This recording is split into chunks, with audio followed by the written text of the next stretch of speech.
Webinars not allowed, brother. Hey guys, I'm Spud Brooklyn. I'm Sincere. And today we're going to be discussing some industry essentials, entrepreneurship, the music business itself, and social impact, which is important. Very important. Very. We're going to talk about some of our experiences. Again, we don't want this to just be the typical type of webinar. Ain't your average one. We want this to be very, very, very, very inactive, very active itself. So please load us with questions. Please share with everything. Basically, take pictures, show us that you're with us live. Yes. Whatever you could do, we'll shout you out. Go from there. So yeah. Here. So one of the things that we wanted to first discuss and give you a little background.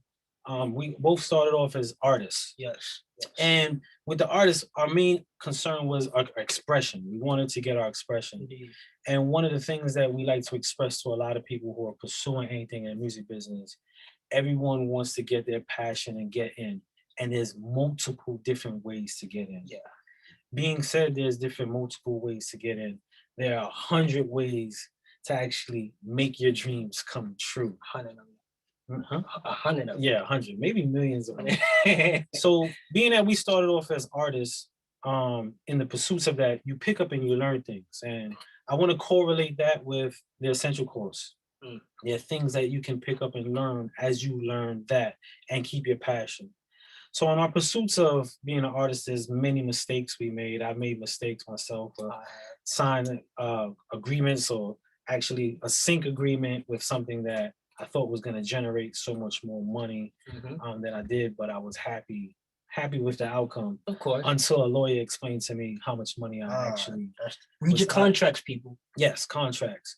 But each step, each journey, each travels in this business, you want to take something from it and add towards your passion, whether it's your flaws, whether it's something that you feel you actually want to pursue and gain, something that you was failed. Yeah. So with that being said, in the pursuits of being an artist, I give you a brief situation. I came across a moment where I was giving music to television for a sync agreement, which I didn't even understand what a sync agreement was. And it was a free record. It was a record that I was putting on MySpace at the time. And I agreed to have it shot for a commercial. And I was offered $20,000. And I'm like, wow, $20,000 for a record that I was going to put out for free. That ain't bad. No, it wasn't bad. It was terrible. It was terrible. And I'm going to explain why. After I did the agreement, I had a lawyer reach out to me and he said, I'd like to read over your paperwork. And when he read over my paperwork, he explained that I didn't negotiate reruns. I didn't negotiate international. I didn't negotiate any of that. So there was a lot of things that were on the table, especially my publishing, that I didn't understand. And I could have took that experience and been heartbroken. I could have took that experience and been stressed out. But in that very moment, that was the biggest learning experience, that there was so much more to this business than me just being an artist, me just wanting to express, which that is the actual core of it all. You want to be in that predicament where you express. You want to be in that phase, but there's so much more. And I took from that and I said, you know what? I have to learn this business.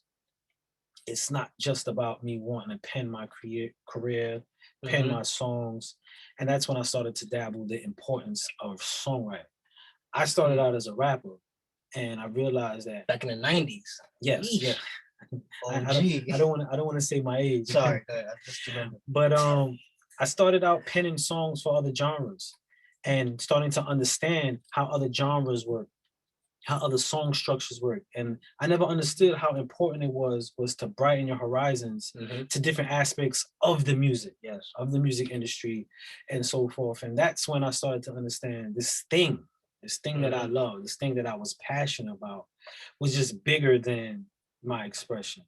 It's a world of expressions. That's a bar. And the more, thank you. That's a bar. I like that. You know, and the more that we got to understand it and understand other aspects of it, excelled us through. Yeah. And taking risks. We took a lot of risks. So important. It's very, very important. And I know risk can be scary. You know, risk can be uncertain. Not to jump not to jump around, but one of the questions from AJ Music, I'm not sure Shout out AJ. if he's here, he asked a question saying, how do you lose the fear of a stable job to open up a business? And the reality of that, tying into what I was saying, we're taking risks, you don't lose this fear. This fear is going to exist because the reality of a fear is the uncertainty. You're uncertain of how it's going to work out, how it's going to play. But to channel that is the key. You have to be able to channel your uncertainties so you can prepare better. You talking right now.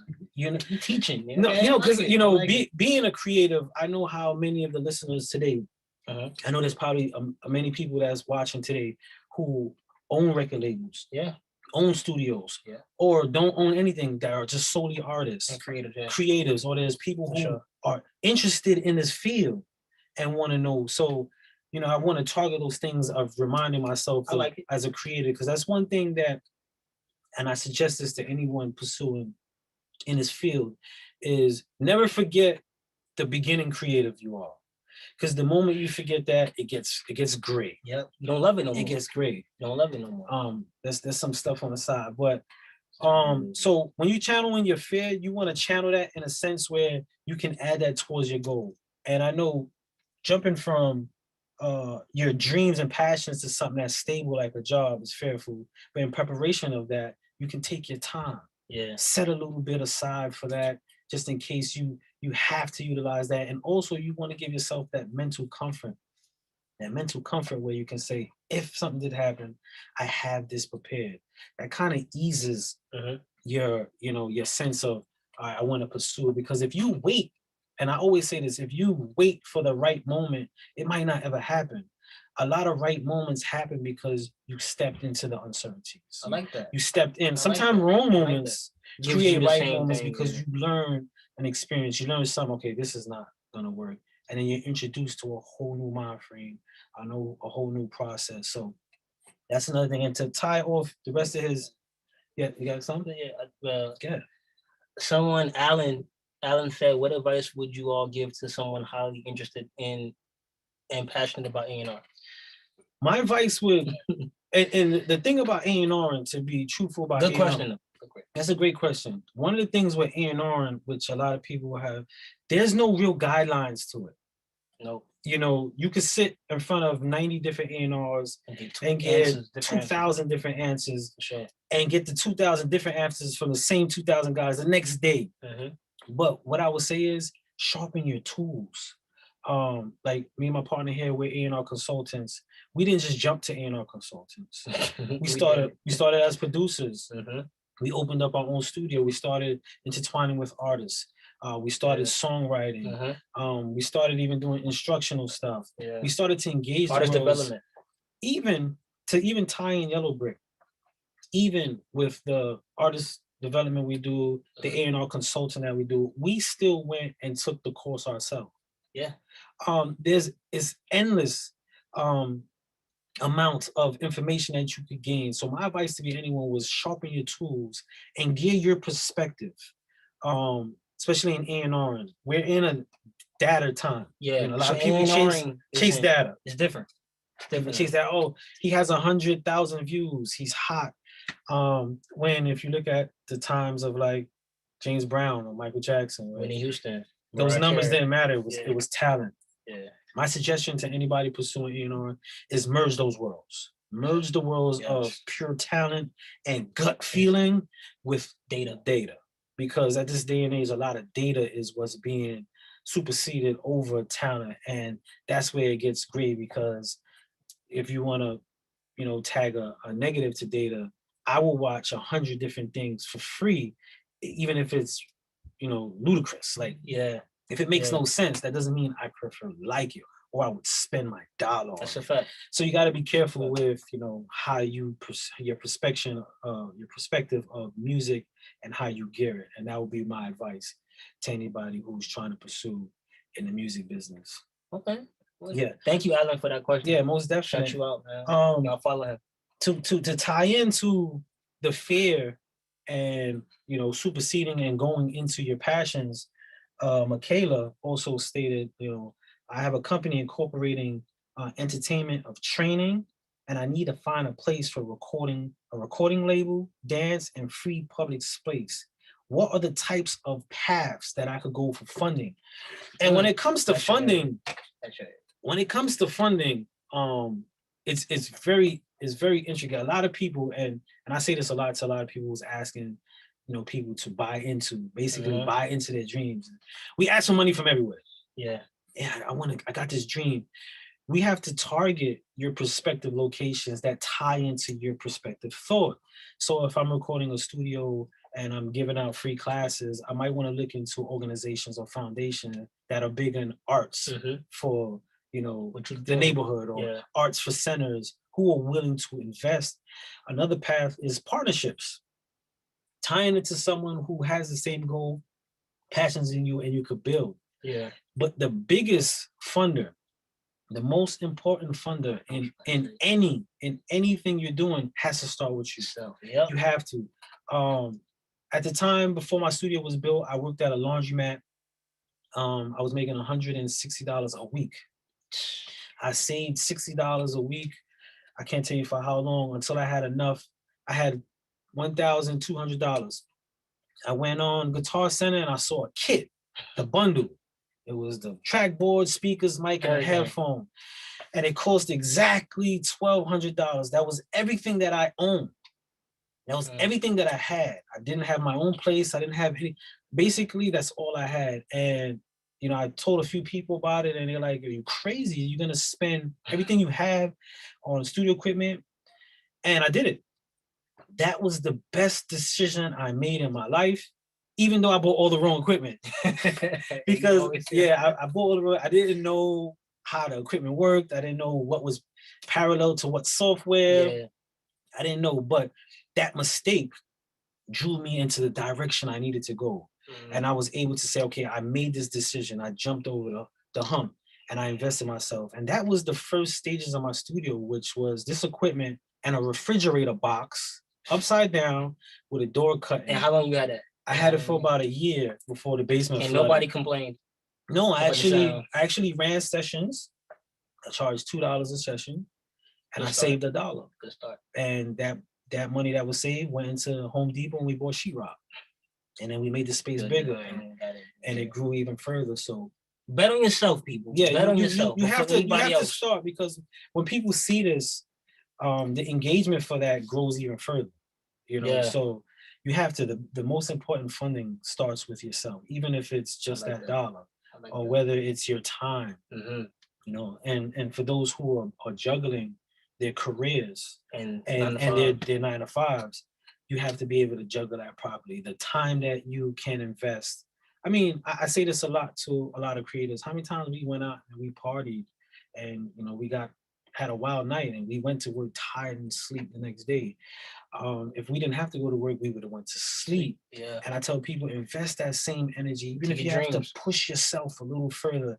Invest that same energy that you do for others. Yeah. Other commitments. Give a little bit, even if it's 25%, even if it's 1%. Give yourself that, because you owe yourself that funding. Okay. Good speech, brother. Good speech.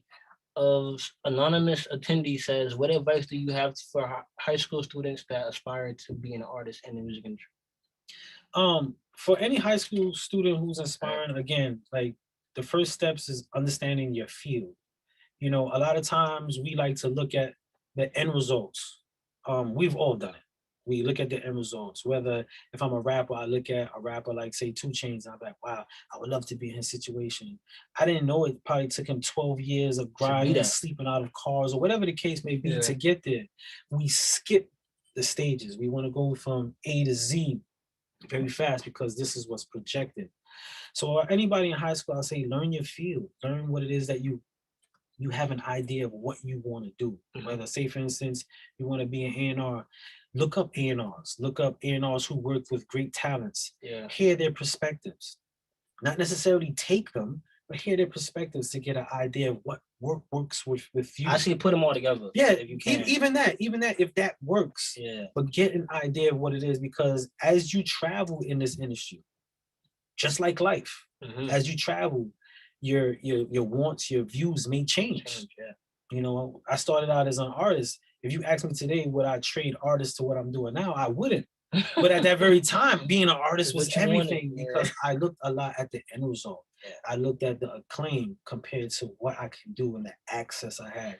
So anybody in high school, anybody, period, I would say learn your field, learn your court. I call it your court. If I'm a basketball player, I need to know what the 3-point line is, what's out of bounds, what's a foul, what's a travel, to get an idea before I get on the court. Boom. Good analogy. One more. Yeah. I want to give. Can you talk about any other early investments you made that have paid off at this point in your career? Yes. Well, every investment, especially the studio. All right. So like I mentioned about having the refrigerator box and then saving the money and building the walls of the studio. I looked at my studio at the time like this was a hobby. It was my base of creativity where I can invite friends, have a jam session, record people. And then one day I get a phone call for someone wanting to book studio time. And they're asking a bunch of questions and kind of find out it was MTV. MTV found me. They booked the studio session for the Real World. It was the Real World Challenge at the time. And they came in and they were like, this is comfy. This is home.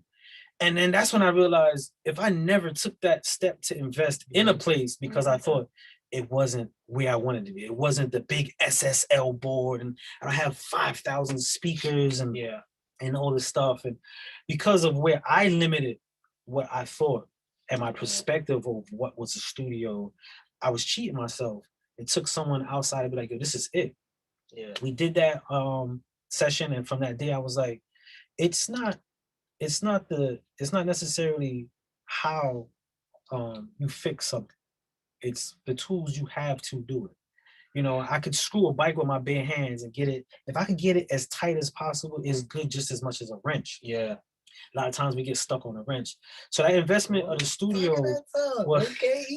that's the message with the investing in the studio was one of the best things, and that merged into like my nonprofit, where I wanted to do outreach. I wanted my passions of creativity as well as keeping kids on a parallel line between, you know, at risk, in risk, or around risk. Investing in that. And I was told, oh, it can't happen. Don't do it. You're wasting your time. Somebody shut you down, right? Yeah, someone very close shut me down saying I didn't have what it takes to do it. And now we're doing it. And we're doing it to the point where, prisons. A lot of the same people actually want to be involved now. We do prisons, community centers, public schools, daycares, you name it. So investing in yourself is not just in the creativity of or the process of creating a business. The investment is saying, you know what, I'm going to give my energy towards it. And it's going to pay off. A lot of times we give our thought to something and not our energy. So that investment, even if it goes wrong, because, like I said, I bought all the wrong things. I could have quit. I could have been like, yo, this is too hard. I never went to school for engineering, but just making that wrong investment was the best investment in my life. Yes. Like that, man. Is there another one? That's mad. Dang. I have one from K Con, and he said, "What's the benefits of the program?" And I know a lot of people are asking themselves, information. What is the benefits of this program? And like I said, we to this day, music pays my bills. And speaking as an artist, I always looked at the successes of being an artist was the idea of how you make a living from it.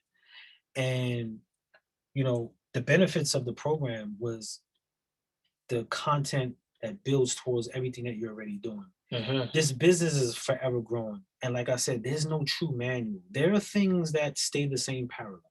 You can't change sync law. You can't change certain things have the way they are, but how you maneuver around them can change. I could sit here and tell you how I A&R compared to how Clyde Davis may have A&R'd or anybody else. That changes. But one thing that you can add to yourself, and I call it the toolbox, is have as many tools in your toolbox as possible. For whatever. Because if you have as much tools in your toolbox, you can fix more things. Therefore, you're more valuable in more aspects than you know. And that was one thing you could benefit from this program, is the information. And on top of the information, one of the key things in this day and age is networking. Yes. And because love that. I love because of this program, because of this actual program and completing the program and being a part of the program. Hey, me and my partner we're having a discussion about the worlds of the industry and the program, which has created a whole new world of networking, even for us. From this day on, from after this course right now, there's going to be many of you who reach out because we put our information. We don't know the relationships that can build from that. I don't know who's the next future Clyde Davis that's actually here now, that's going to reach out to me, looking to get information from me, and we build. So the pluses of this program, endless. From the information that's true to life. Me and my partner, we finished the course in about 22 days, and not to put pressure, a lot of it was parallel, but it was actually motivating to like, okay, some of the things that we did out of passion, here it is, I'm hearing a professional or someone who teaches this daily, like, you know, this is how you go about it. And I'm like, okay, this is a good way we can go about it. Or even like the mental health, you know, mental health is a big thing in this, and it's a big thing in life. And so to hear them discuss a segment on mental health and how to move in some of the things was very confirming to us, because we experienced it without even realizing it, you know, without realizing. So there's so much to gain from this course, the networking. If you want to look at the superficial things, and when I say superficial, I'm not speaking it on a downplay. I'm just thinking on the surface, even on your resume. It does look good on your resume, because if I say I'm an A&R, I could go to 1 million schools for business. There's nothing that really can state me and stamp me as an A&R until you become an A&R. But there's 100 things that could stamp you as a professional, as someone who has an idea of business, as someone who's geared in a direction for them to give you a chance. And they'll give you a chance because you have those tools. So those are some of the things that I would discuss and tell anybody. But you gotta apply it. Like the program, you have to network, you have to move around. You learning it and getting the certificate isn't enough. You gotta keep on going, keep on pushing, keep on networking. And some people might not even be like they might not really care about your credentials, but you gotta show that you can do what you do. Whether it's A&Ring or as an artist, the music, whatever you have to offer, you can give it to them. That's what I would say too. Most definitely. I want to dig into a question, because I know a lot of people probably have direct questions. Someone asked, how do you get music on the radio? How do you get music on the radio? It's and again, all these questions that are being asked, I'm speaking solely truly from my experiences, and I'm gonna speak as truthful as possible. Payola is dead, but payola is one way that a lot of records do get on the radio. Still to this day. I mean, big brands and companies do invest in marketing and radio, in promotion is called, to get songs on the radio. Another way is traction. If a song has enough traction, you could get it. There's also techniques that, you know, people do where you could reach out to particular DJs and to tie into the webinar on social impact. Social media, and I have to stress this to everyone, social media made the world smaller. You know, when I was growing up, pursuing music, you had to have a street team. You had to climb poles with a stapler and put your sign up so people knew who you were. We should go back to that. You know, guerrilla marketing. We should go back to that. But social media made it so small to now where your favorite DJ, you can reach him. You can make a comment in his post. You could DM him. You could tag and repost him. There's certain different ways you can reach out to many people. So I would say utilize everything, because back then they didn't have these tools. Like, there wasn't that much reach. You had to have the groundwork. You had to pay a lot of money. You had to do so much more. And now you can still do those things, but now you have an outlet like social media where every single body is on their phone. Everybody. The world is in the palm of your hand, and it just got smaller. So when it comes to things like getting music on the radio, there's many different ways. Again, there's traction, building a record, investing in a record. A lot of times we put out a song and we put it on Apple Music or SoundCloud, and we just wait for the record to get hot. We hope on, you know, the viral aspect of it, not understanding the investment that go in it. You know, you want to do the sponsorships. You do want to send every single body on your phone a text message with the link. Playlist. You want to play it. There's so much different ways to try to boost the record. You know, it's rare, and I'm not gonna say it's impossible, but there are a lot of different ways to, you know, maximize the marketing, which I think a lot of people don't know, or don't take the chance to do in that aspect. All right, so good one. What kinds of next steps would you recommend for an inspiring upcoming artist that's new to the industry? What's the next steps? What kind of steps? Well, the first steps is branding. You know, branding became something that's cliche. Everyone says, "Oh, my brand." You know, it's. I got a joke. I always tell people, like, you know, you see these twerk videos and you see girls twerking and they have like 55K followers, and I'm like, sell a T-shirt. You know, like sell a T-shirt, like business, like those markers of branding yourself so that people knew what they can get from you and your accolades, especially if you're an artist, or even if you're an inspiring executive who wants to be an A&R. You know, the first thing that people usually do, and to go back on the social impact, regardless of how cliche it may sound, first thing people do when they want to look you up is go to your social media. So here it is, you email me, and I'm not speaking to anyone in general, I'm just speaking, you email me and you say, I'm an inspiring A&R, I have this talent, and I'm curious, here's my information, and then I go to your Instagram and you posting food. The branding is lost in the moment. You baited me, you hooked me, and then I go to do my source research on you to get an idea of what I'm working with, and it doesn't match. And I would say to anybody who's aspiring to be anything, you have to start building your brand. And when you build your brand, it's a representation of you. And then when you build your brand, that's when you make your stamp. Like, say, take Nike. You see Nike, you automatically associated with good sneakers, the air bubble. So much goes into just this swoosh because they built the brand, which now their logo became their credibility. So you got to build your brand to the point where you're represented, even if it's not you there. You're represented when your song is there. Someone can say, oh, this is the type of character. This is the type of being. And it's not easy. And sometimes for other people, it is easy. It's faster. But the first thing I would tell anybody pursuing something is and it's not overnight. I'm not speaking like this is overnight. I myself, I just started getting the concept of branding probably about 4 or 5 years ago. I now run about 5 different Instagram pages, but it took the time to do it, you know. So I don't want to make it. I don't want to speak like this is immediate, but it can be. It can be, you know. And know your audience. You know, I know creatives. A lot of creatives. I was hard-headed to it. I know a lot of creatives just want to create. You just want to create. You want to get your expression out, and you want to see it flourish, and you want to see, you know, who likes it, and whoever likes it, you want it to just go up. Yeah. But even if 10 people like it, that's your core audience base. Yeah. Don't forget your 10 chasing 100, because you doing that, you're missing the steps. Yeah. Because if 10 people like you, they're gonna share. We share what we like. Yo, you heard this? It's this new person. You saw this new brand? This is fire. And when you forget those, you miss out.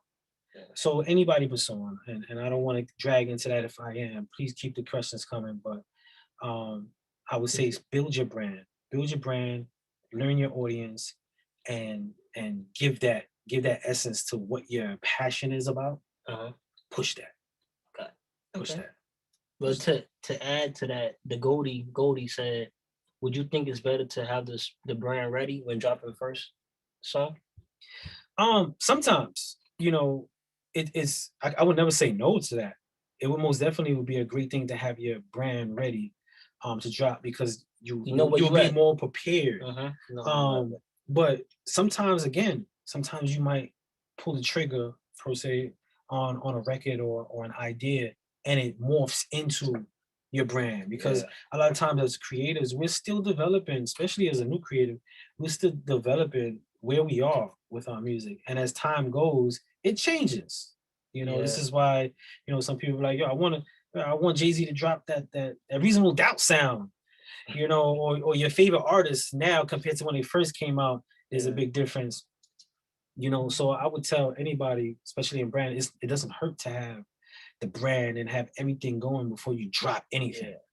It kind of gives you a direction. Yeah, it gives you the direction, but it also gives your audience a full package to know what you're looking for. You know, and what when, he does, and when she you does. shop in music, to be honest with you, when you shop in music to these labels or these brands, a lot of times they buy into the full package. Yes. And when I say the full package, your IG, your presence, your press kit, if you got an electronic press kit, everything, even if you down to your merch, you know, they look into all that. And not saying if you get one view and you don't have electronic press kit, but you got that record that's fire, it can't happen for you. Yeah. But you want to stack the odds on your side. So the more you have prepared, the better you can have but we don't see this. Or, But XYZ. So being more prepared, most definitely, I would tell anybody, be as prepared as you can. Okay. As you can. What kind of mindset do you need to have to be able to thrive in the music industry? What kind of mindset? There's a few different ones. Yeah. Like I would tell somebody, you got to have a mindset of not taking things personal and taking things personal. And it has to be like messed up and we've played off that. Like my partner real here, he's very passionate and sometimes he's a little bit emotional in like a decision or something that may take place. I'm very passionate, but sometimes I'm a little standoffish on, and we bounce off that. Yeah. And there's a give and take. Sometimes you have to be like, you know what, I'm not going to personalize that. There was a situation where we had Sony. You know, I'm going straight for the Sony. Jungle, but massacre. Oh, I could talk about that as well. There was a moment where we were in a meeting at Sony Records, Sony Publishing. And we were there, and you know, the executive who at the time was the CEO, right? He was the president. He was the president. Yeah. He loved what we were doing. He enjoyed everything that we had to say. He even said at the end of the meeting, the door is open. Any artists, any ideas, anything, you just come, you bring it to me. But he closed out with, but you see this office, look around this office. You don't look like us. You don't fit in with us. And, you know, we looked around the room and, you know, we were the only black guys there. Yeah. You know, walking out of that meeting, you could be scarred. You could be hurt. You could be like, wow, I could be burnt with a fire, you know, of that type of prejudice and have that alter my whole thing. I walked out that meeting like, yeah, you know what? Regardless of how you feel personally about me, what I have, my toolbox, you can't deny us. Yeah. And that's the type of mind frame you have to have when you're passionate about something. You're gonna hear a lot of no's. You're gonna hear a lot of that's not good.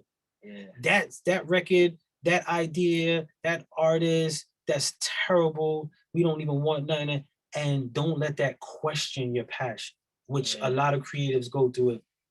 They allow people to have them question their passion, and that just sets you back to zero. So you got to have a strong mind frame, and it has to be flexible because there's going to be times where you have to personalize stuff. You can't just you got to know on the chin and be like, all right, this artist sucks. Yeah. You know, I'm not going to pursue this artist. And there's times where you got to be like, maybe I'm connected to this artist and this artist isn't what I'm promoting this artist or the direction I'm going with this artist. Maybe I need to reroute. Yeah. So your mind frame, you have to be strong, but you got to know when to take a breath on it. Because it is the music industry, it's the business. So you got to have a business mindset. I would say a business mindset because it's not like just, oh, I love music. Yeah. The industry is a whole different ball game. No, people are different, and you got to know how to navigate it. But good question. No, that was a great question. When you have access to someone of great influence, such as an Apple Music executive, how to design the right deal with clear ROI to bring to the table?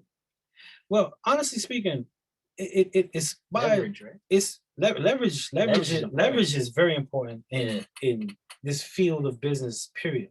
In any field, if I go to McDonald's for a job, if I work at Burger King before, I have a certain type of leverage. Yeah. So when you shop into anybody, you want to build again, like once a person asks about having your brand prepared, you want to have that prepared as much as possible and build your leverage. If you don't have the leverage, relationships. Yeah.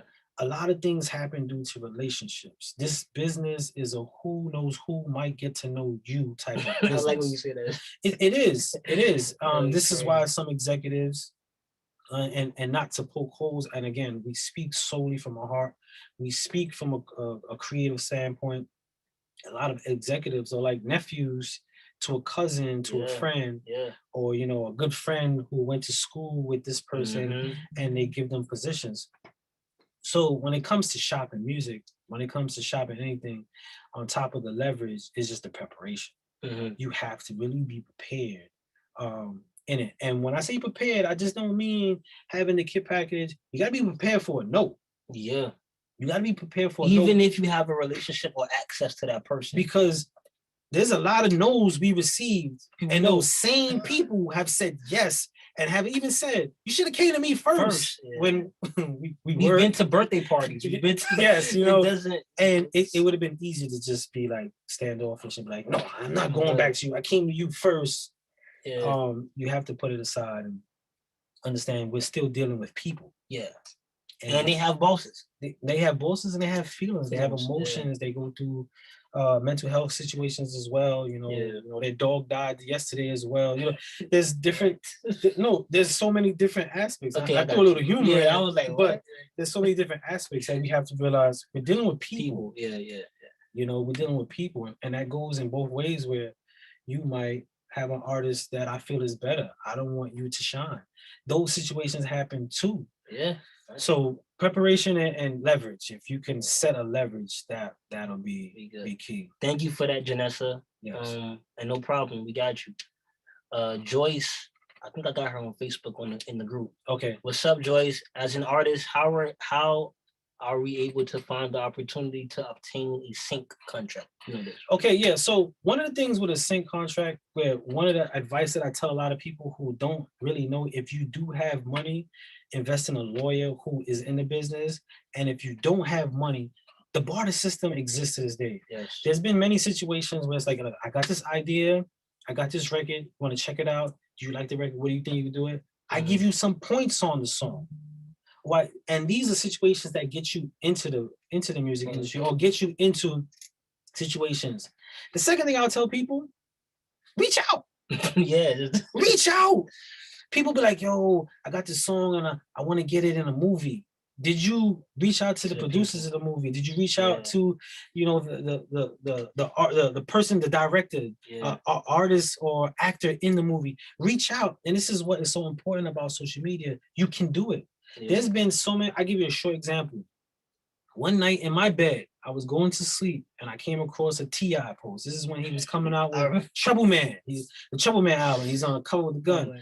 And he was going through all the situations with the guns that he got caught and he got locked up. And excuse my French, I text him and I said, yo, you're an asshole.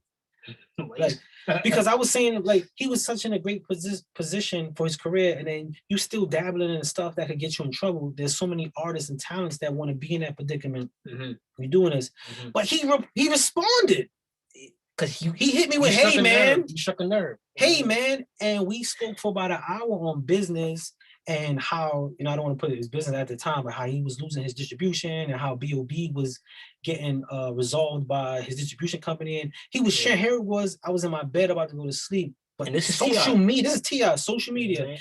I'm in my bed conversating with T.I. because I reached out. So I tell people, reach out, contact people, do it, and if they don't hear nothing, double back a month later. You have to this. The favorite word in this music business is it's a pursuit. It's a pursuit, man. You gotta be on that pursuit. Yeah. You have to be on that pursuit. And excuse me if I'm very animated. He mad passionate. I'm very passionate about creators. This is my day-to-day, not just for the webinar. Every day I'm either on the phone, I'm doing a presentation with A&R. This is what we do all day long. And we never want to forget how we started and how information isn't relayed. There's a lot of professionals who do not want to share their experience or do not want to explain it. And, one of the favorite things we always got told is pay dues. You have to pay your dues. And so with our dues that we pay, we want to share that. we want to share that, and we so I'm very passionate. So excuse me if I get sorry, Joyce, if I get a lot of kung fu it's my with it, but I'm very passionate about this business. Let me see. That was a good answer. Do you think the music industry essentials program is imperative to obtain for me as a singer? Is it valuable for my direction as a singer? That's 2 questions, Kiana. No, okay, now Kiana. I am assuming yes. I just want to hear what you have to say. Thank you for valuing our input. No, it is, yes. And again, it goes back to the tools. One thing I do want to stress, as a songwriter and a singer, you know, rounding about your education and knowledge of the business and how different things work helps you in your path, so you know what you need. Yeah. As well as someone who might just be an executive and don't think how songwriting is important to me because I want to just bring talent in. That's right. No, you have to have some type of understanding. Let me take that back. You should. You always. I don't want to say, I'm very particular on my word. You should have more roundabout aspects of understanding what this field has for you to better yet your thing. And that way you know what you want. Yeah. You know what you need. A lot of people, say, "Oh, I need a manager. I need this. And have nothing to manage." And I ask them, "All right, you need a manager. What are you looking for in a manager? For your particular music, your style, your idea. What is it you want for a manager?" And that tells a lot, because if I have a car company, I don't want somebody who managed, elephants. Yeah. And I'm just doing that to have the wide spectrum, just because they say, "Yeah, I'm a manager." You have to know what you want. So when you're taking this course, you get an idea, and you get an idea from not only creatives, not only professionals, but people who teach this. So you get an idea from a teaching perspective, because in this business, you get a lot of ideas and perspectives from a creative. You get an idea perspective from passion, customer, or person seeking the creative aspect. And with courses like this or schooling, you also get from a professional. So you get to round about the different aspects and field, Which is why we also took the course. Yes. We learned on our own. Yeah. We learned on our own, our mess ups, travels, reaching out to people, writing up situations. I mean, we do so much. We do podcasting, we write up programs. Yeah. We do our nonprofit. We do artist development here for certain labels as well. Brooklyn, New York, Bushwick. And we're right in Brooklyn. Again, I don't have the big SSL anything, right, but you still got something. Because I want an SSL. We gonna get it. All right, be patient. All right. Okay, good answer. Kiana, I hope we answered it. You're good. Don't be sorry. I'm just jokey. I'm goofy. I'm sorry. Should an independent artist be looking for an A&R or a manager? Good question. Okay, an independent artist is not looking for an A&R. An A&R is looking for you. Yeah. We got to get that right. A&R is looking. You want an A&R to look for you. Yeah. Now, I would tell an independent artist, when you're ready to manage is when it's unmanageable for you. A lot of times we want a manager early. I need a manager because we are hoping that the manager has enough reach, networking, contact. Do all the work. That can get. Yeah, I was warming up. I was warming up to that. A lot of artists want the manager to do a lot of the work. Now, that's useful because it ties you up. The problem with a lot of work is you get lost in what's needed, because you have someone tending to your affairs early. The early that you get to understand your affairs, when you get a manager, now you can, I know what I need, I know what I want. This is what I need you to do with it. Now I could go and do this.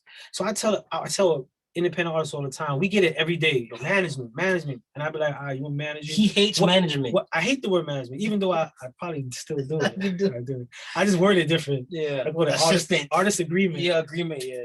But I do that because as an artist myself, and I could speak solely, I had a manager early in my career, and I left a lot to him, not knowing. No, this is not bad. Shout out to my boy Sharky Dog. He was managing me, and I left a lot to him, not knowing that I wasn't learning a lot, and that it got to a point where he was looking at me like, yo, I'm doing a lot. Yeah. But because of my perspective of what a management was, I left him to do all that. It wasn't until we parted, I even opened my studio, because I realized I had to do a lot for me before I could ask someone to manage me. So going back to the question, should an independent artist do that. I think when you have too much to manage, you need someone to manage it for you. And if they manage it right and you're doing all your stuff to the max and y'all could create something together, an A&R should be looking for you. Now you can also seek an A&R as well and shopping your music. But even that, knowing your audience is also knowing your A&R. You don't want to shop your music to one label when he does rock and roll and you're a pop artist or you're a soul singer. You still have to understand your field. So shopping your music, you have to be like, okay, this is what this particular brand or whatever wants. I'm gonna go in that direction. So that would be my advice on that. But good question though, for sure. Somebody said trigger word of the day, management. That's right. No management over here. No, Ashley Ortiz, what's up? She says, what do most labels look for in creatives? That's tricky. I'm gonna say this. And all my industry friends, please forgive me, all my executives. Labels don't really know what they want at all. And I'm gonna say that with an explanation. Labels don't know what they want. They have an idea of like, we need the next best thing. If I'm a label who predominantly works with rap music, I want the best rap artist. That's what I want. But what type is when it's presented, and then there's the elements of, okay, he did 1 million streams on his own. He's selling merch. Oh my God, his record is what on Spotify, on SoundCloud? All right, bring him in. Now it's the seek of interest. You know, so it's really hard to say, you know, what they want because they really don't know. They're every day seeking and they're like, that's it. That's it. And this is why I say have as many tools as possible. Yeah. You know, there's sometimes there are labels and there are moments on the other side of that shoe that they like, all right, we need a rapper that's, you know, Pop Smoke right now. Rest in peace to him and his situation, and God bless his family. But labels would be like, you know, that Pop Smoke thing. It was peaking, the traction was high, and then, you know, his early demise. Let's fill those shoes. So let's look around and try to fit that mold. But when you get into situations like that, my experience is it has a run, but it burns out. So a lot of artists, those are just to fill in a spot for a quick cash in, and then you cash out. You know, it becomes a assembly line. So see, I would say they look for what's fresh, but they don't. they don't. Everyone follows a trend. So it's kind of they'll know if it's a trend or if someone really believes in what the creative is bringing to the table that's fresh and new. Whatever. Yeah. So it just depends, like, you know. Yeah, and don't get discouraged by this. Nah, don't. Yeah, I'm not trying to do that. Yeah, don't. We're just speaking solely, like, and truly. Don't get discouraged by, you know, the concept that, you know, how they look for artists, or they don't know that they look for artists. This is why you want to make yourself known as best and possible. Using your social medias, taking course, you know, sharpening your swords, as they say, and putting yourself out there and fueling the response, seeing what people like from you, and getting that and maximizing that as a whole. All right. I think you answered the same girl, the same person that asked about management and A&R, but I think you kind of cleared it up. A&Rs, we work for labels. Yeah. A&R, and the concept of A&R for anybody who's really wondering and want to know the big difference of the A&R. An A&R is artist and repertoire. They are you can say, liaison between the artist and the label. Yeah. You know, the concept of it was the A&R signed you to the label, and then they work with you hands-on your project. They get the project done, and then they take this project and they say, label, this is what we got. I believe in this, blah, blah, blah. And then they move forward, get the budgets and all that. A manager is someone who says, listen, they don't know you yet. You got all this stuff. I gotta take this stuff that you got, all this good stuff that you got, who you are, your brand, your music, and now I'm gonna take this in my travels for you, and I'm gonna get it here. I'm gonna be like, hey, take this, listen to this, take this, listen to it. And the first person or the best person who bites on, then we'll negotiate and try to get you to the platform to get with this A&R, so we can excel you into your career. So those are the two differences between A&R and manager, for those who didn't know or wanted to know further real quickly about that. Yo, he just taking over the whole webinar. Like, I'm long-winded. Nah, I want Yellowbrick. I know they probably laughing right now. I want Yellowbrick. I love this. Like, I did. I want them. I said I'm long-winded, but I really love sharing, and, you know, going back to He's the best mentor and uncle and thank business you, partner brother. and all that. Going back to the course, again, like we were excited and we had fun taking it. It did challenge, like, you know, I'm a studio owner and there was a segment where you had to, you know, construct your own studio, and we was able to get an idea of like how our minds work in a field of music. And even if you're not a studio owner or don't want to be an engineer, it sparks creativity and how your mind could work in a field that you want to belong in. And it also introduce you to taking the steps to find that out.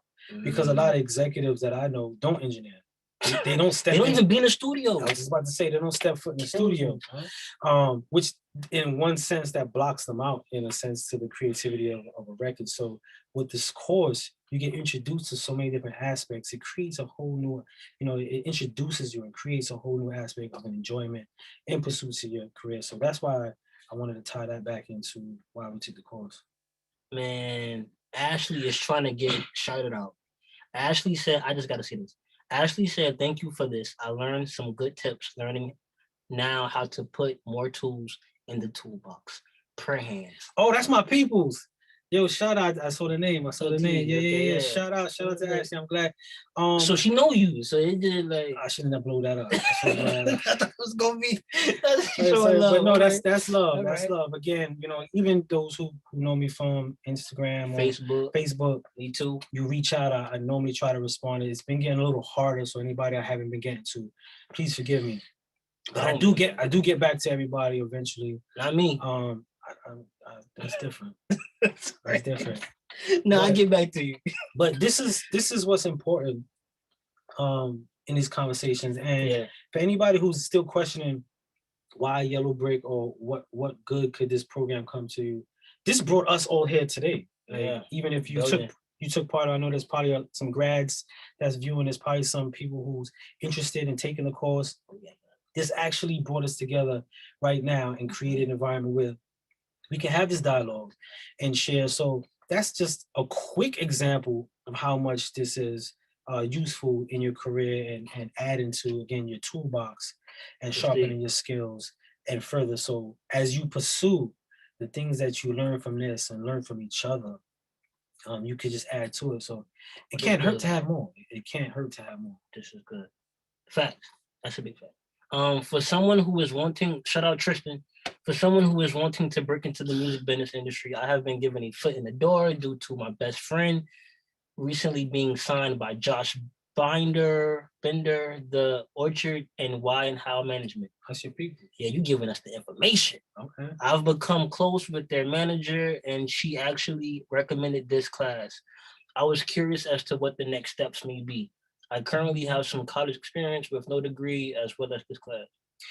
I just want to say something about the next steps and a big misconception of the next steps. Whether you take this course, whether I get signed, the next steps have to be in your pursuits. Yeah.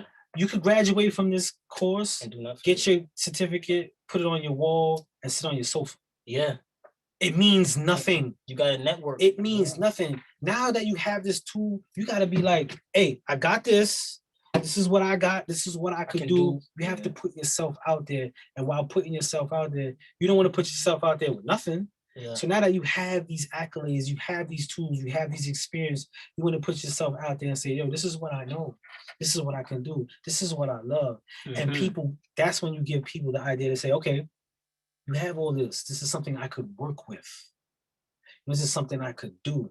Yeah. So every next step, I don't care if you don't sign up for this course. I don't care. It does. Your next step, you have to put in. Yeah. You have to put in. You could want to be a superstar. You could want to be an executive all you want. But if you sit on the sofa, if you just go to work every day, if you just look at the TV, if you just take the course and don't do nothing with it, it doesn't. You have to do something. And again, you know, if you want to go back to me buying the wrong studio equipment, that was the. I don't want to say that was the start, because me pursuing the, you know, my artistry with my manager at the time, which we did have meetings at Jive and stuff like that. Sony. Yeah, which, you know, fizzled into a whole bunch of different complications. But once that situation ended and I bought all the wrong studio, like I made a decision, I acted on something. That's how it starts, right or wrong. You have to start the momentum. So when you gain something, you have to use it. You think, and I'm speaking for you, think us as A&R consultants just took the course and to be like, all right, we got the course. No, I'm now in every meeting like, and I got this, bro. Like I'm utilizing every single thing I got to maximize my exposure for my brand, for my passions and my beliefs to get to where I want to go. So that's your next step. And regardless what you do, you have to act on it. Take the risk, bro. Yeah, I mean, that's all we do. We be talking to people. He'd be like, wait, bro, wait. I'm going up to them, or he'll be like, yo, I'm going. We just sometimes you have to make a decision. So when you make the decision, just act on it. The universe will reward you. And learn. Yeah. Learn. Don't be scared to learn from your mistakes or your errors, your flaws. Sure. Gain from that. What's the worst that can happen? Can you provide us with any tips that can help us learn more about our core? Good question. About our core? Yeah.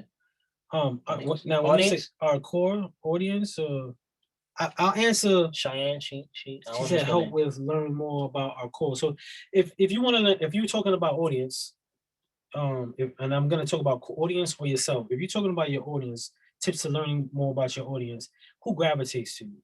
A lot of people do the demographics of male, female.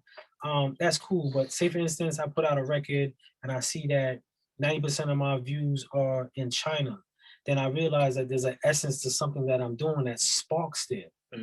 Therefore, I would look into their culture.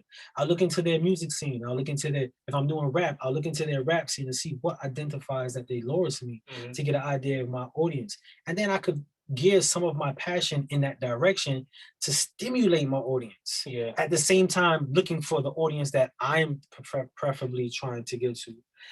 If you're speaking about the core of yourself, what tips that you could get to, find your core is your love. What you find yourself writing, what you find yourself reading, what you find yourself Googling at night, what you find yourself seeking. You sound like you in a commercial. I do. That's gonna be my next thing. I'm gonna be on Instagram like, who shoots commercials? Who shoots commercials? I'm like, Yellowbrick, I got it. Sign us. You know what I mean? But that's what I would say. When you're finding out, the core of who you are. Find these things that you like, and it kind of gear you why you tick. Why the type of music you make, if you're down all the time, what triggers those downs and your expressions in it, so that way you can maximize your exposure of expression, not only to your audience but to yourself. Because once you're comfortable with your core, then I believe you. Yeah, I believe you. We can tell authenticity. We can tell. Yeah, the listener can tell. And eventually, if you can't tell, time will tell. What? Time will tell. You just wanted to just disregard what I said. I wanted to supersede you. That was a good one. I had to stay on top. I'm batting 100. Thank you, Cheyenne. I hope I said your name right. I'm so sorry if I didn't. Lisa Anthony says, as a singer-songwriter, my biggest obstacle is that I don't play an instrument and I don't know how to create a track for my songs. How can I collaborate with people to finish my songs without losing my art or risking my creative control? Such a great question, Lisa. That is a good question. I don't play an instrument. Me neither. I don't play an instrument, but you get me in a room full of instruments, I'll be like, yo, you know what? That's a little too high. Yo, drummer, I need some more kick. I need some more kick. You know? Yeah, I'll be like, yo, do with the bass. I can't hear you. I can't hear you. Yeah. One thing that people gravitate to, especially in music, artists who, that's one of the biggest problems. They don't have someone who can produce the track for them, have a beat maker. When collaborating, that's what I do a lot. Is being true to yourself. A lot of times we sacrifice or we withhold who we are to be among someone who could probably help us. So we'll team up with a producer who makes a certain type of beat. Because he's a producer, we just work with him, but he's not really making our beats. And then we work with him, we do one song that he wanted, and then when we finally say this is the type of song I want to do, he sticks to what he wants to do. No, that's not the type of music I made. Be true. Be truthful and be ready to not only get, but give. That's a problem with a lot of creative. And I'm speaking from my experience as well as myself. Yeah, it's terrible. A lot of artists like to want. I need a producer. I need a studio. I need an album cover. I need wardrobe. All of. Not one time it was said, "What are you doing?" Like, okay, I shoot videos. You need what does that do for me? Mm-hmm. That's when you bought it. Listen, I need a video, I don't have it, or you need an artist to shoot. This could be good for your resume, your portfolio, and I could do this and we work it out like that. But be truthful into what you need when seeking it, because a lot of times we sacrifice that hoping it will turn out the way we want. Yeah. And then it doesn't. Yeah. So any singles or anybody who's looking, again, like right now, production is at an all-time high. You can just go on YouTube and put type beat.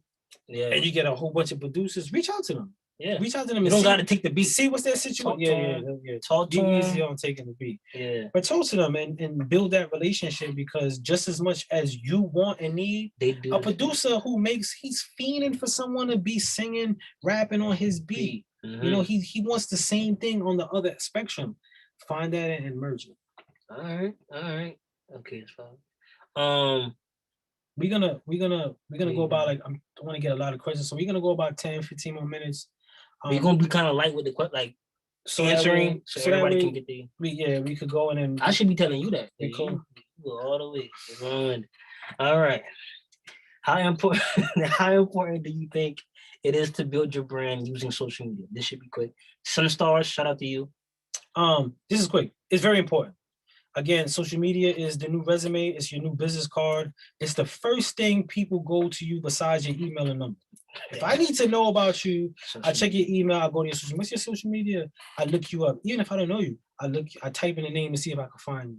So it's really good, especially if you want to be a creative. I'm not gonna sit here and say just keep it business. But if you want to just keep it business, keep it business. But if you have your social media and you're pursuing something, intertwine that. Be very marketable in what you're doing. Tie in what you are doing and use that to maximize it. But social media, I mean, think about it. Think about it. How many of us right now that's watching this as a part of this webinar, the first thing you do in the morning is check your social media. You check your Instagram, your Facebook. You on the bus, you wherever you're at work, you're on break. Whatever, there's some that's right now on the webinar checking out their Instagram. Following me, you know what I mean? Following OG over here. So it's very important. It's very important, and maximizing that as your exposure. This is people's first light of you. Yeah. This is their first light of you. You kind of want that to represent what you stand for. Yeah. If it's your resume. If I want to be an A&R or a music producer and all I post is dogs and cats, it's very confusing. What are you doing? It's like, nah, this doesn't match. And you could probably be the best at what you do. So it's very important. All right, good answer. Kiba, I like that name. As A&Rs, what are you looking for in emerging artists? Yeah, I'll let you go. No, what? You did the LL, licked your lips and all that. Because of the. Go ahead. Because of the.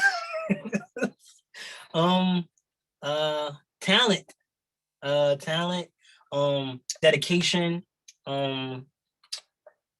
Time. I have to see some of what I'm giving that you're giving back to me. I have to see reciprocation. That's all I would say. And it goes back to because we've been let down a lot. Oh yeah, a lot of times. We walked people into situations where they just had to sign their name and they walked away. But for it, what we look for is it. And the it is the talent, the music, the passion, the drive. Sometimes it's the viewership. Don't get me wrong. Like I said, we have to find a good medium between passion and sound to data and perspective. So sometimes it's media presence where I like, this person has a good media presence. You have a kind of good voice. Maybe you could do this. And there's some people who have the extremely beautiful voice or a sound or that record that you like, yo, that's it. But you don't have this. Let's build this. So I look for those who put the energy into themselves. We have a saying. If you give us the energy, we'll match it. I don't care if you've never written a record in your life. If I see the energy you putting in, I don't have a problem matching it. It's when you put your feet up, I put my feet up.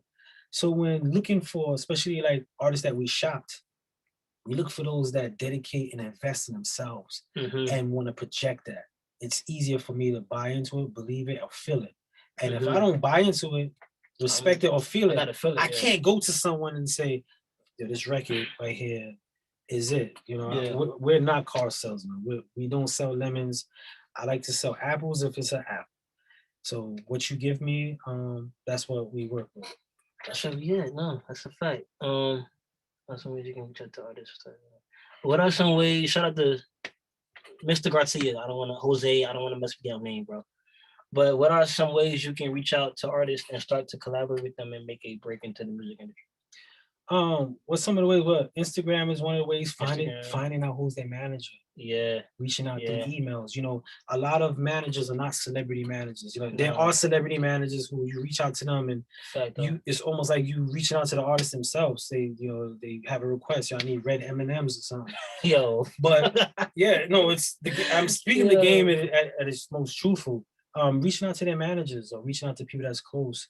Or if you're an artist, sometimes even jumping on a remix. There's so many different ways in this day and age that, you know, some are faster than others. Some are easier than others, or some are more accessible. But reaching out, you have to reach out, whether it's sending your music out or you sending your music out or finding someone who's contacted. Someone mentioned earlier that they got into an orchard thing because they had a good friend. Yeah. Who did that? That was Tristan. Even that, you know, getting to people who have these positions or know these people who could see if they like or buy into your music and could do that and put you in situations.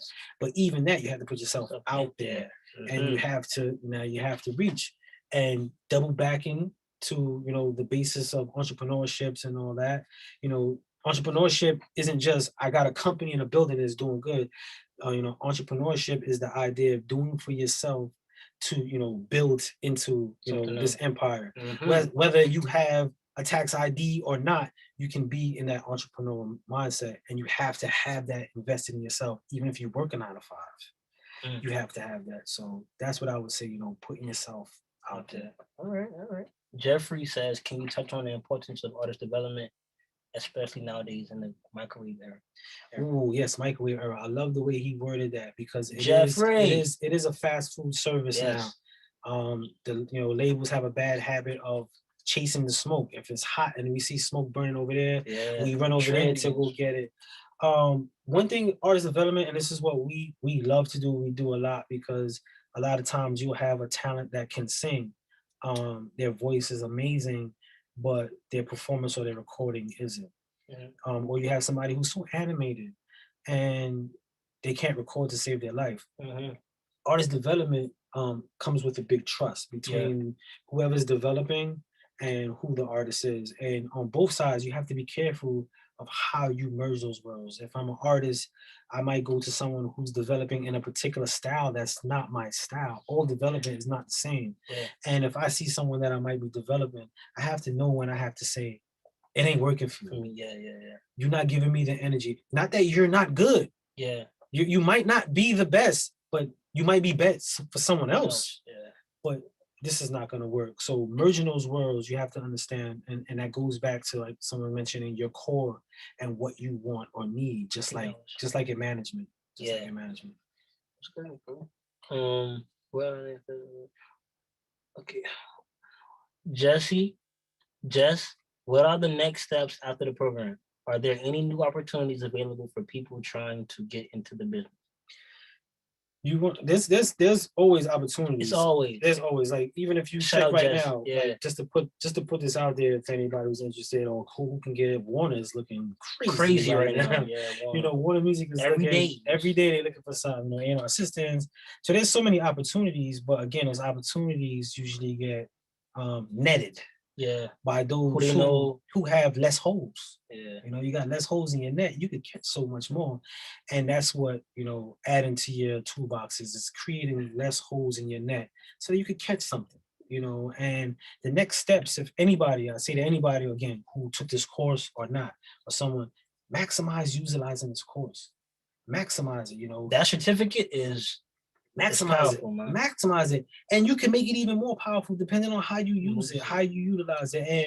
And the certificate is superficial. It's a stamp that says, you know, I did this.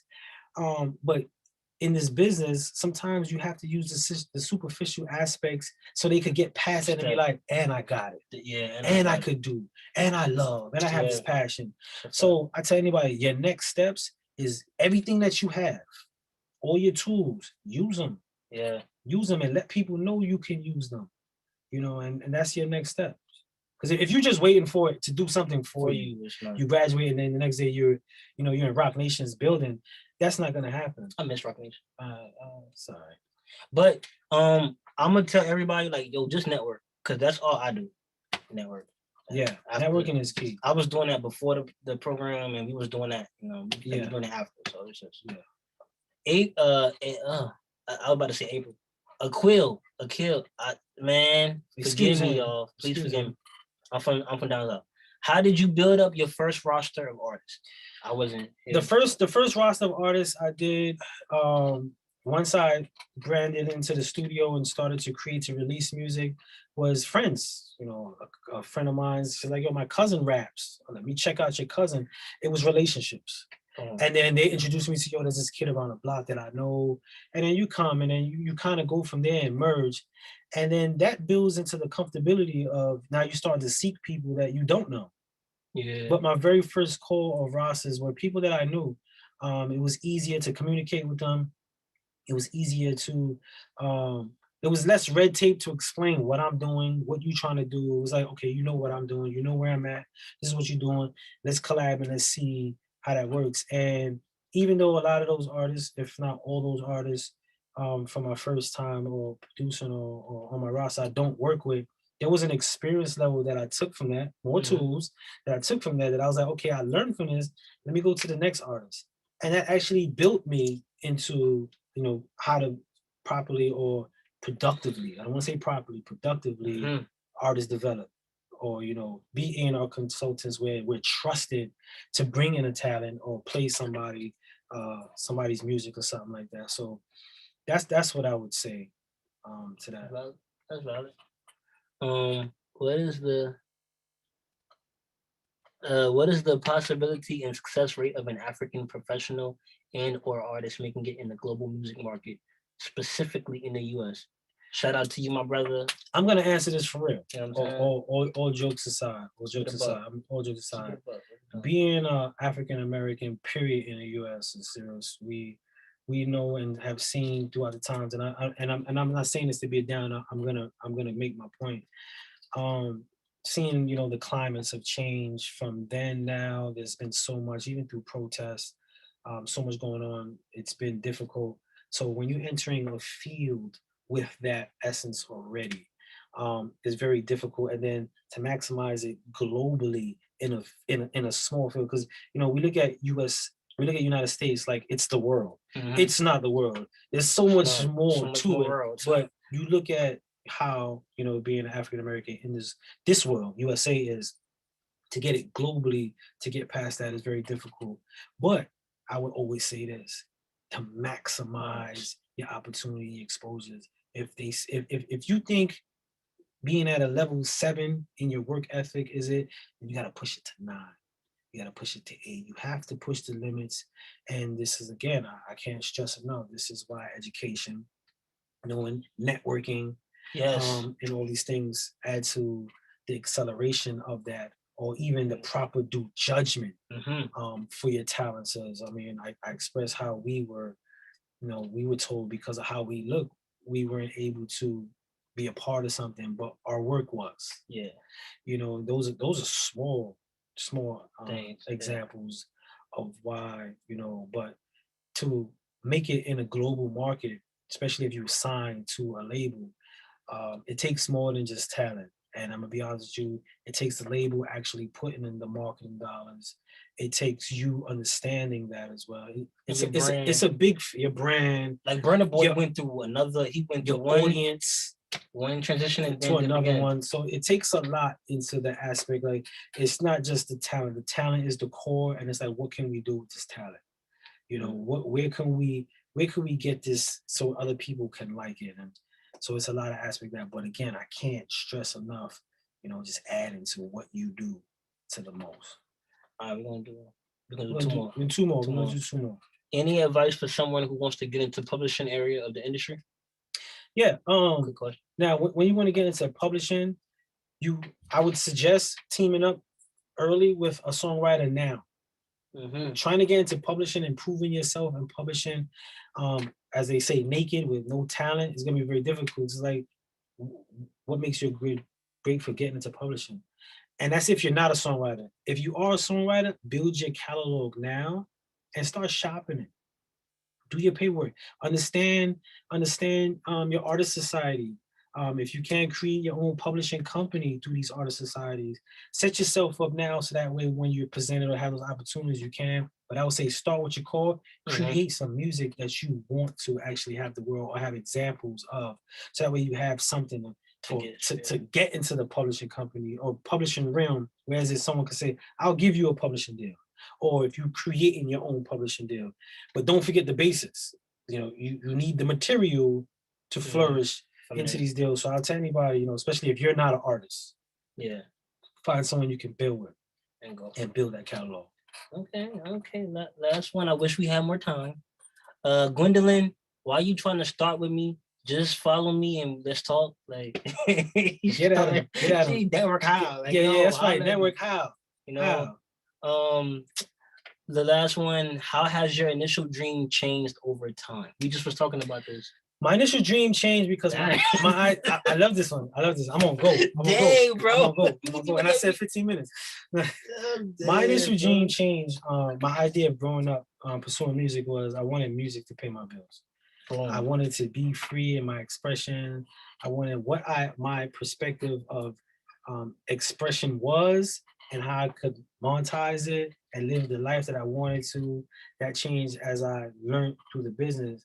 I was able to utilize what I had and make music pay my bills and still enjoy many of the things that I probably wouldn't be able to enjoy as an artist and escape many of the pitfalls that an artist have. So in this pursuit, the overall aspect in love was music. What I wanted to start to express my love for music, that changed because now I get a bigger joy. I must have recorded or produced, I don't even want to say over 1 million records. You know how many talents, dreams you know how many hugs people in this exact room cried because they've been crying a lot. Cried because of what was finished. That changed my whole joy. Like I love music so much, and my expression for it now changed because now I get to express it with other people rather than selfishly at the time, which is not a bad thing. I'm not saying that as a bad thing. I solely did it for me. Now I'm getting to share what I do for me with others. So it changed dramatically. And it's forever changing. Same with me. Because I never would thought I'd be doing a webinar telling all this to other people. Now I'm thinking I want to do this again. I can't even talk. You know what I mean? And you got me up there. Like. But we want to thank everybody out there for registering and being online and asking these dope questions. We put our socials on our emails. Please feel free. We might do another one. Reach out. Kristen, you might do another one. You know, I'm all for it. I'm all for it. Feel free to reach out with some questions that we didn't get to answer. We're so sorry we didn't get to answer every question. If you want to get shouted out and given thanks for being a part, if you want to take a screenshot of this and post it on your social media and tag us. I got fly for y'all. We'll tag you back. We'll thank you, everybody. He's still trying to get his elbow. No, I'm not. Don't touch me. I look Don't touch me. But again, it's the pink. Thank you guys. But thank y'all for we were able to shed some light, give some information and share. And some laughs. Again, reach out to us. Again, I'm gonna say if you tag us and shout us out, we most definitely would thank you for being a part. I'd like to thank you. Casey, come on, let's get to the music. I'm Spud Brooklyn. Shout out, Casey. I'm Sincere. And thank you guys. We out. Do we shut off or do we